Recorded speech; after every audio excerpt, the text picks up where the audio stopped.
Hello everyone, welcome to Majestically Explanation. In our last video we have seen definition of utility, types of measurement utility and types of utility. In this video we are going to cover all the remaining topics which I have left in last video. Diminishing margin utility is a law of economics stating that the more you consume a good or use a service, the less satisfied you will be with each successive use of consumption. To understand the law of diminishing marginal utility, think about eating a pizza when you are very hungry. I will take an example. Alex hasn't eaten all the day because she is busy in her stuffs. She finally buys into a slice of pizza. As Alex eats that first slice, she believes, this is the most delicious thing I have ever tasted. The second and the third slice of pizza is also satisfied to her, but not that much as first slice. But at the fourth slice, Alex is quite full. Alex have its fifth slice and sixth slice, but the pizza is no more enjoyable. After the sixth slice, Alex feels sick.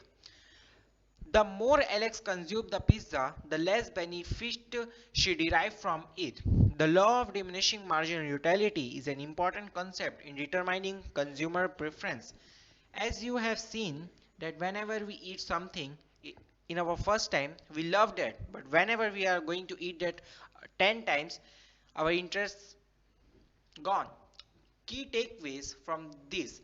The law of diminishing marginal utility explains that as person consume an item or a product, the satisfaction utility that they derive from the product wanes as they consume more and more of that product. Demand curve are downward sloping in the microeconomic model since each additional unit of a good or service is put towards a less valuable use, which I have given you an example of Alex. Marketers use the law of diminishing margin utility because they want to keep margin utility high for product that they sell. For example, when you go to Domino's, they sell you a medium pizza. They don't sell directly large pizza. When you ask them to sell, they will sell it. Now, coming to our second topic, law of demand. What is the law of demand? The law of demand is one of the most fundamental concepts in economics. It works with the law of supply to explain how market economy allocate resources and determine the price of goods and services that we observe in everyday transactions. I will give an example of this also. Law of demand. The law of demand states that quantity purchases varies inversely with price. In other words, the higher the price, the lower the quantity demand.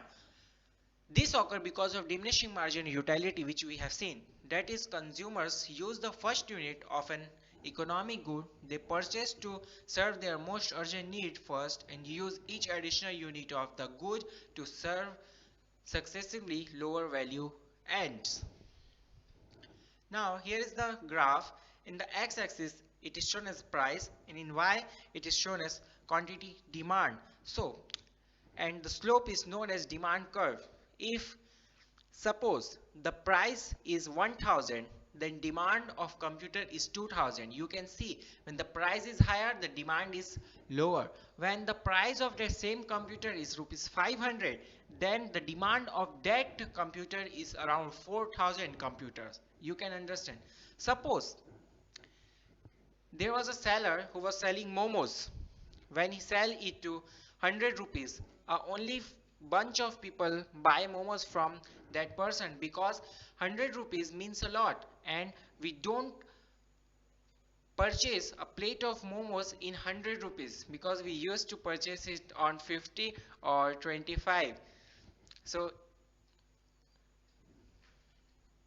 and again after that person starts selling the same momos, another person who was selling the momos at 50 rupees, then you can see the demand of that person and that momos is increased as so many people will go and buy momos from that person because the when he was selling that momos in 100 rupees, no one is buying, very few people are buying, but when he reduced his price, he directly can see he was worth.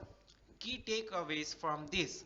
The law of demand is fundamental principle of economics that state that a higher price consumer will demand a lower quantity of a good. Demand is derived from the law of diminishing marginal utility, the fact that consumers use economic good to satisfy their most urgent needs first. A market demand curve expresses the sum of quantity, demand and each price across all consumer in the market. You can understand it from the Momo's example. Another point, changes in price can reflected in movement along a demand curve, but do not by themselves increase or decrease demand. The shape and magnitude of demand shift in response to change in consumer preference, income or related economic good, not to change in price, which we have seen in our previous example, and I have tell that one in detail because it is a very important topic. Method of measuring price elasticity of demand, this is another topic. The degree of price elasticity of demand for different good is different, so it is important to measure the elasticity of demand to compare the elasticity of demand for different good. Economic have developed different method of measurement of price elasticity of demand. Here we will discuss all the major method of measuring of price elasticity of demand. Here we are going to measure that. Method of measuring price elasticity of demand. The following are the major method of measuring of price elasticity demand as suggested by different economics. Percentage or proportion method, total outlay or total expenditure method, point method or geometric method, and arc method. We will discuss all these examples in our upcoming videos, but not now, because if I will going to explain all the things, it will messed up. The elasticity of demand. Our next topic, the degree of price elasticity of demand for different good is different. So it is important to measure the elasticity of demand to compare the elasticity of demand for other goods, as I have told. And it was just an example of that. Economic have developed different method of measurement of price elasticity of demand. Here we will discuss all the major method of measurement of price elasticity of demand. This degree of price elasticity of demand for different good is different, so it is important to measure the elasticity. As I have taken some examples, it is easily clear and visible how and when you want to measure the quantity and measure the elasticity of a particular good or a surface. Suppose, take an example, you are going to buy a water bottle in rupees 20, but what if you get it on 100, you will take water bottle with your home. Now what we have learned today, law of diminishing marginal utility and its a particular practical application and importance, I have discussed it with example, law of demand, method of measuring price elasticity. Thanks for watching.